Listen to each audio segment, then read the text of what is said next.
Salut les investisseurs, bienvenue pour un nouvel épisode de la série la plus populaire sur la chaîne, mon top 5 des actions. Aujourd'hui, ce que je vous propose, c'est de vous présenter 4 actions et un ETF à surveiller de très près en décembre 2021. Vous avez vu ce qui s'est passé cette semaine sur les marchés sont dans le rouge, que ce soit l'Europe, les États-Unis, et ça c'est dû à un nouveau variant du Covid. Malheureusement, on risque de voir pas mal de chutes cette semaine, les prochaines semaines, les prochains mois, peut-être, ça dépend de l'évolution de justement ce variant. Donc, restez très attentifs. Petit disclaimer avant de commencer, les 5 actions que je vais vous présenter aujourd'hui ne sont en aucun cas des conseils d'investissement. Ce sont des entreprises, des actions, des ETF qui pour moi me semblent très intéressantes et c'est pour ça que je les partage avec vous. Avant d'acheter ou de vendre des actions, s'il vous plaît, faites toujours vos propres recherches. Avant de commencer, comme d'habitude, je vais vous demander de mettre un gros pouce bleu, ça aide vraiment la chaîne à se développer. Si vous n'êtes pas encore abonné, abonnez-vous en cliquant sur le bouton juste ici en dessous. On va dépasser bientôt les 15 000 abonnés, donc merci à tous. Mon top 5 des actions à suivre de très près en décembre 2021. C'est parti.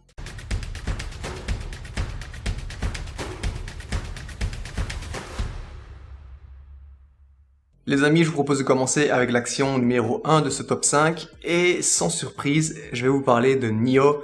Alors vous allez vous dire, il nous parle encore de NIO, mais je vais vous expliquer pourquoi. Il y a plusieurs news en ce moment concernant NIO. Et si je vous en parle, c'est parce que je veux que vous mettiez absolument NIO sur votre watchlist pour décembre si vous n'êtes pas encore investi dessus. Au mois de décembre, le 18 décembre exactement, NIO aura son NIO Day, donc c'est un peu comme le keynote d'Apple. C'est à ce moment-là qu'ils vont annoncer les chiffres, leurs estimations pour l'année prochaine.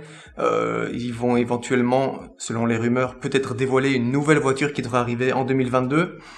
Donc voilà, c'est un événement très important. Et ce qui se passe, c'est que souvent, dans les semaines qui précèdent l'événement, jusqu'au jour de l'événement, on peut voir l'action NIO grimper un petit peu.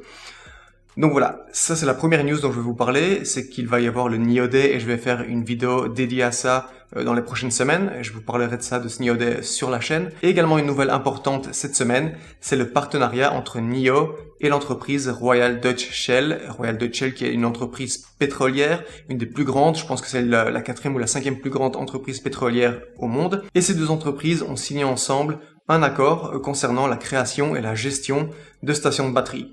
En Europe, mais également en Chine. Concernant l'Europe, ça va se dérouler en 2022. Ils vont créer et gérer des stations de changement de batterie, mais on ne sait pas exactement combien. Et pour la Chine, ils ont planifié d'en construire 100 d'ici à 2025. Donc ça, évidemment, c'est une très bonne nouvelle, surtout que c'est sans compter les stations de changement de batterie que NIO va créer et gérer toute seule. Donc là, c'est le fait qu'ils fassent des partenariats avec ce genre d'entreprise qui possède déjà un large réseau de stations essence, etc., c'est évidemment une bonne nouvelle. Donc voilà pour les nouvelles récentes concernant NIO. Si on regarde les chiffres de NIO, on peut voir que les revenus sont en progression évidemment ces 3 dernières années. Je vous en ai déjà parlé à de nombreuses reprises sur la chaîne. Mais c'est surtout ces 12 derniers mois qui nous intéressent. Ces 12 derniers mois, NIO a fait le double de ce qu'ils avaient fait en 2020. Ces 12 derniers mois, NIO a fait plus de 5 milliards de dollars de chiffre d'affaires. Concernant le bénéfice, vous savez qu'il est négatif. Si vous suivez la chaîne, vous savez que NIO ne fait pas encore de bénéfices. Sur ces 12 derniers mois, NIO a fait des pertes de 1,5 milliard de dollars, ce qui peut facilement s'expliquer par son expansion en Europe et le lancement de sa nouvelle voiture, le T7, qui devrait être livrée début 2022. Et également l'expansion de ses usines déjà existantes en Chine. Si on regarde le cours de l'action NIO, on peut voir que NIO trade comme ça trade depuis ces derniers mois, c'est-à-dire aux alentours des 40 $, exactement à 39,99 $.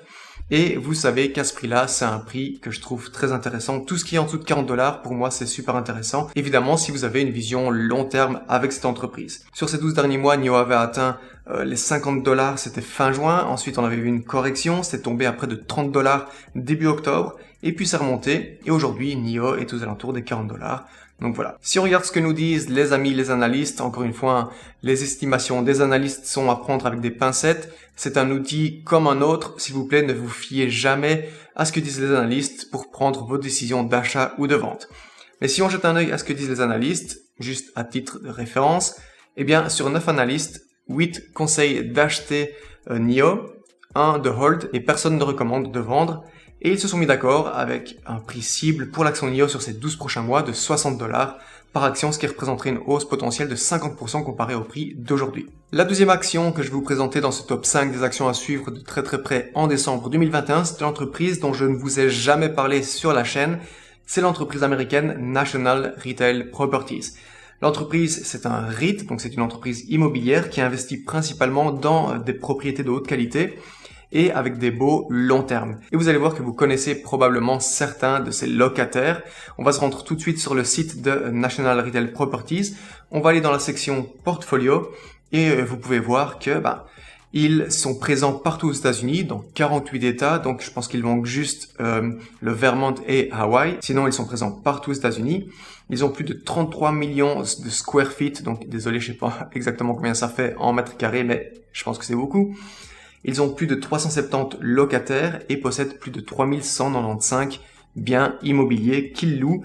Et ils louent à qui? Essentiellement à des commerces. Et parmi ces commerces, le numéro 1, c'est 7-Eleven. Si vous vous êtes déjà rendu aux États-Unis ou bien vous avez déjà voyagé en Asie, vous connaissez sûrement 7-Eleven. Ce sont les petites supérettes qui bien souvent sont ouvertes 24 heures sur 24. Vous y trouverez vraiment tout ce qu'il faut. Quand je me rends personnellement en Asie, c'est là que je vais chercher mon eau. Donc voilà, 7-Eleven, c'est le locataire numéro 1 de National Retail Properties. On va retrouver d'autres noms comme Mr. Car Wash, Campy World, LA Fitness. On va également retrouver le groupe Flynn Restaurant qui possède les fast-food Taco Bell et Arby's. Qu'est-ce qu'il y a d'autre ici dans cette liste? Si on regarde, on peut voir Best Buy qui est une chaîne de magasins d'électronique aux États-Unis.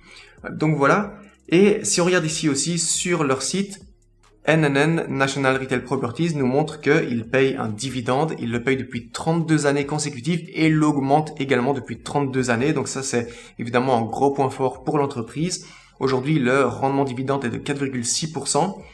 Et on peut voir ici sur le petit tableau qu'ils nous ont sorti que sur ces 25 dernières années, le retour sur investissement pour les actionnaires est de 11,8% dividendes réinvestis en moyenne par an, ce qui bat le SP500. Si on regarde les chiffres de l'entreprise, on peut voir que les revenus sont en pleine croissance ces dernières années. Ça va un petit peu stagner, voire légèrement reculer en 2020 à cause de la crise sanitaire.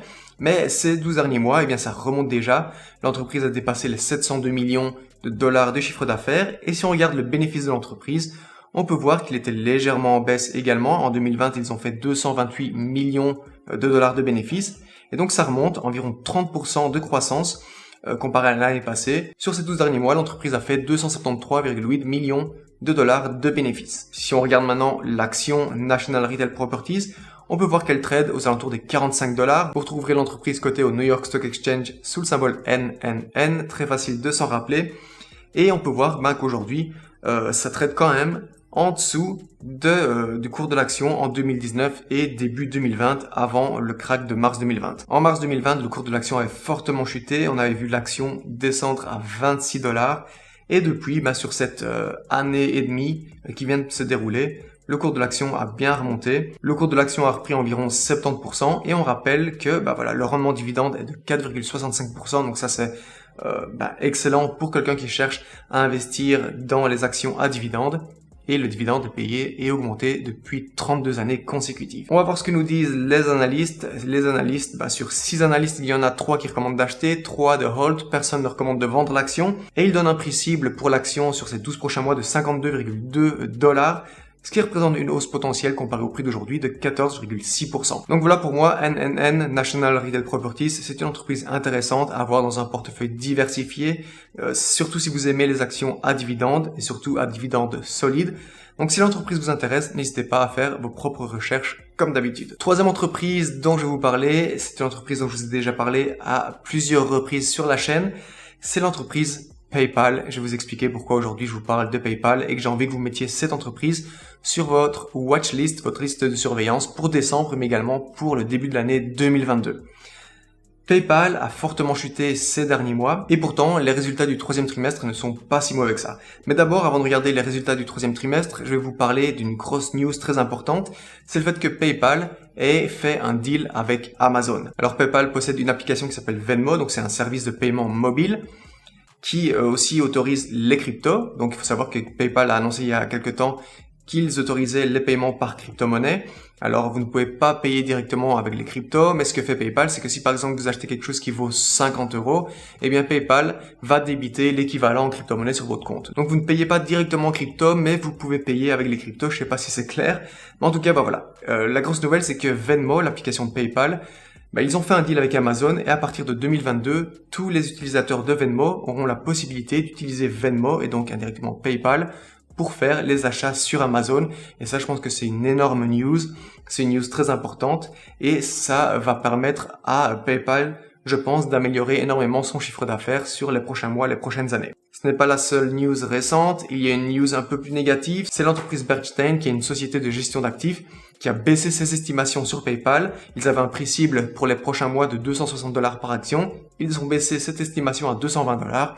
Et évidemment, même si je vous dis qu'il ne faut pas trop se fier à ce que disent les analystes, il y a beaucoup de personnes qui prennent ce que disent les analystes à la lettre et ça a fait un petit peu chuter l'action PayPal. Enfin, c'est une des raisons pour lesquelles l'action PayPal a chuté récemment, en plus de l'économie générale. Si on regarde maintenant les résultats du troisième trimestre de PayPal, ils sont plutôt positifs puisque l'entreprise a fait un bénéfice par action au-dessus des attentes des analystes. Le bénéfice par action attendu était de $1,07 et le bénéfice réel est de $1,11, donc ça c'est bien, c'est au-dessus. Et concernant les revenus, c'est un petit peu en dessous des estimations des analystes, 6,18 milliards comparé à des attentes de 6,23. On va regarder maintenant les chiffres de PayPal sur ces 12 derniers mois. On peut voir que l'entreprise PayPal est une entreprise avec un chiffre d'affaires en pleine croissance, une excellente croissance même. Ces 12 derniers mois, ils ont fait environ 24,5 milliards de dollars de chiffre d'affaires, ce qui est 20% de mieux que ce qu'ils avaient fait en 2020.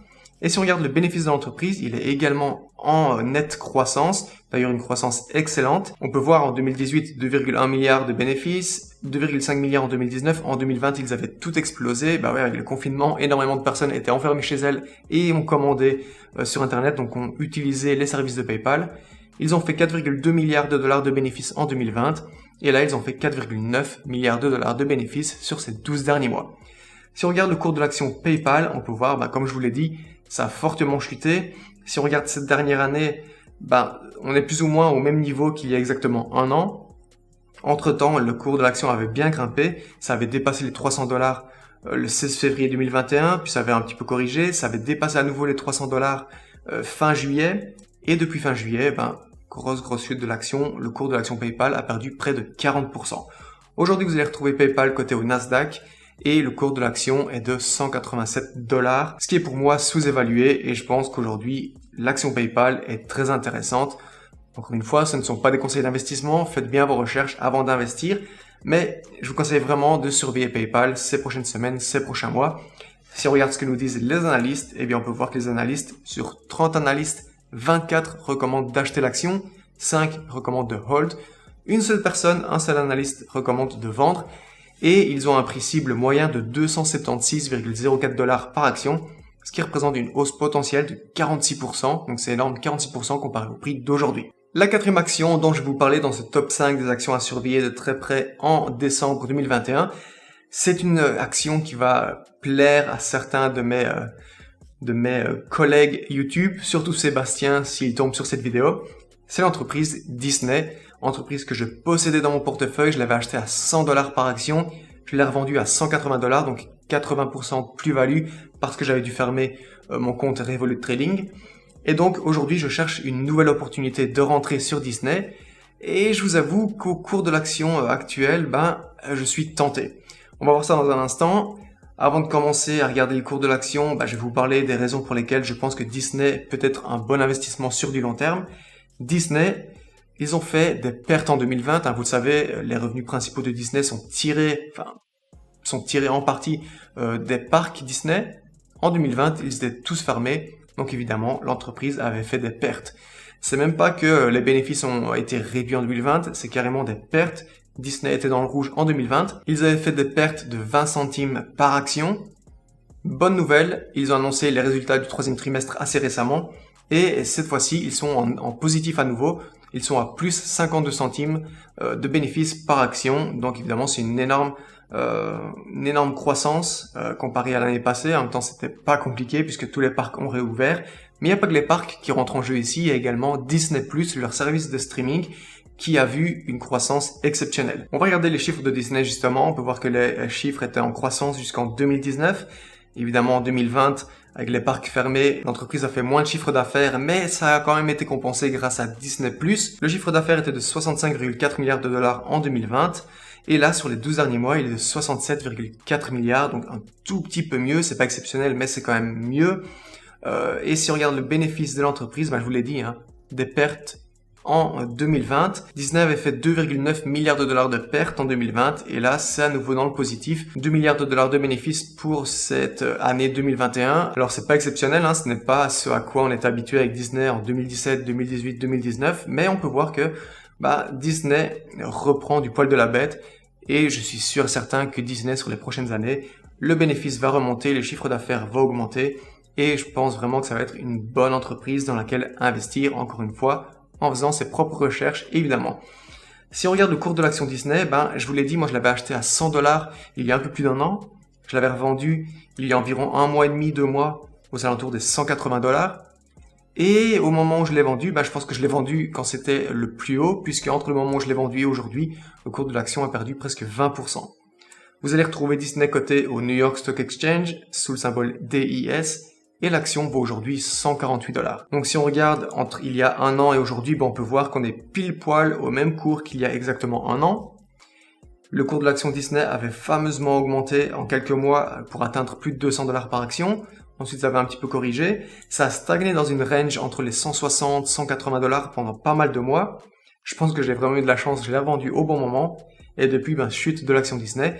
Et je pense ici que ça va stagner aux alentours des 140 $145. Je vois très mal l'action Disney descendre en dessous de ça. Et donc, honnêtement, aux alentours des 140 $145, je pense qu'il y a quelque chose à jouer si vous comptez investir sur l'entreprise, évidemment, sur du long terme. Que nous disent les analystes? Sur 23 analystes, 17 recommandent d'acheter, 6 de hold, personne ne recommande de vendre. Et ils ont un prix cible sur les 12 prochains mois pour l'action Disney de $205 par action, ce qui représente une hausse potentielle de 38,7% comparé au prix d'aujourd'hui. Et la cinquième action dont je vais vous parler dans ce top 5 des actions à surveiller de très près en décembre 2021, ce n'est pas une action, c'est un ETF et je pense que cet ETF va vous plaire. L'ETF, il est émis par une entreprise que je ne connaissais pas, donc j'ai dû faire mes recherches, c'est l'entreprise Roundhill Investment. C'est une entreprise de conseil en investissement et un émetteur d'ETF, mais pas n'importe quel type d'ETF, des ETF à thématiques bien ciblées telles que le e-sport, les entreprises de paris sportifs, streaming, etc. Et celui qui nous intéresse, la métaverse. Alors comment est-ce qu'on peut définir le métaverse? Le métaverse, voyez ça comme un monde virtuel, fictif, dans lequel les personnes pourront interagir entre elles. C'est ce sur quoi Facebook est en train de travailler en ce moment à fond, puisque d'ailleurs ils ont même changé leur nom.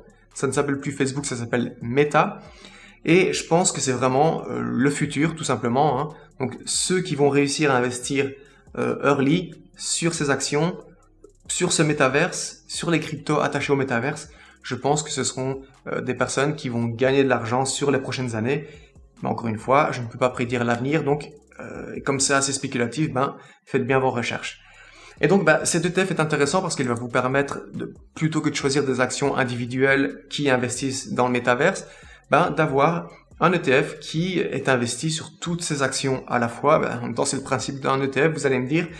Et avec cet ETF Meta, vous allez pouvoir investir dans 40 positions différentes. Si on regarde le top 10, on peut voir qu'on retrouve des actions que vous connaissez comme Nvidia, Roblox, Microsoft, Meta Platforms, donc, qui était anciennement connu sous le nom de Facebook, Unity Software, Amazon, Tencent, Qualcomm, Apple et Autodesk. C'est le top 10 des actions détenues dans cet ETF. Maintenant, je vais vous dire, honnêtement, soyez vigilants avec cet ETF. C'est un ETF très très récent, il a été créé en juin de cette année, en juin 2021. Ils ont 804 millions de dollars d'actifs sous gestion. Et le problème, c'est qu'on n'a pas assez de recul sur cet ETF. Donc, on pourrait se demander si cet ETF a assez de liquidité, s'il est assez liquide et s'il traque bien les performances des actions. En investissant dans cet ETF Metaverse, vous allez pouvoir être investi dans les plateformes de gaming, notamment avec Roblox, les réseaux sociaux avec Facebook, les clouds, les solutions cloud et également les composants électroniques. Au niveau de la géographie, de la répartition géographique de cet ETF, on est à 81% sur les États-Unis, un tout petit peu sur la Suède, la Corée du Sud, le Japon, Taïwan, Singapour et à 5% sur la Chine. Et au niveau de la taille des entreprises, on est sur 91,8% sur des large caps, 4,2% sur des mid cap et 4% sur des small cap, des petites entreprises avec moins de 2 milliards de dollars de capitalisation boursière. Donc voilà, c'est un ETF qui pour moi me semble très intéressant sur les prochains mois, sur les prochaines années. Encore une fois, c'est un ETF assez récent, donc pas assez de recul dessus. Est-ce qu'il est assez liquide? Est-ce qu'il traque bien ces différentes positions? À voir, mais en tout cas, je voulais vraiment vous parler de cet ETF aujourd'hui pour vous apporter un petit peu de nouveauté sur la chaîne. Donc faites bien vos recherches, à savoir qu'il n'est pas encore disponible sur la plupart des courtiers, mais par contre, il est disponible sur Interactive Broker si, comme moi, vous avez un compte chez eux. Les amis, est-ce que vous possédez une de ces 4 actions ou cet ETF dans votre portefeuille? Dites-moi tout ici en dessous dans les commentaires, et si vous n'en possédez aucun, est-ce que ça vous intéresserait aujourd'hui d'ouvrir une position sur une de ces actions ou cet ETF? Dites-moi tout ici en dessous dans les commentaires, je me ferai un grand plaisir de discuter avec vous comme d'habitude. Et si vous voulez discuter plus facilement qu'à travers les commentaires YouTube, eh bien je vous propose de rejoindre le Discord. Discord, c'est un réseau social sous forme de forum que j'ai lancé afin de créer une communauté d'investisseurs. C'est totalement gratuit, le lien se trouve juste ici en dessous dans la description. N'hésitez pas à rejoindre le Discord, on parle vraiment de tous les sujets liés de près ou de loin à la bourse. On est plus de 400 sur le Discord, donc rejoignez, c'est gratuit, c'est juste ici en dessous dans la description. Si vous avez aimé cette vidéo, n'hésitez pas à mettre un gros pouce bleu, ça aide vraiment la chaîne à se développer. Et si vous n'êtes pas encore abonné, eh bien vous pouvez le faire en un clic. Le bouton est juste ici en dessous de la vidéo. On atteint bientôt les 15 000 abonnés, donc merci à tous. Encore un grand merci d'être resté jusqu'à la fin de la vidéo.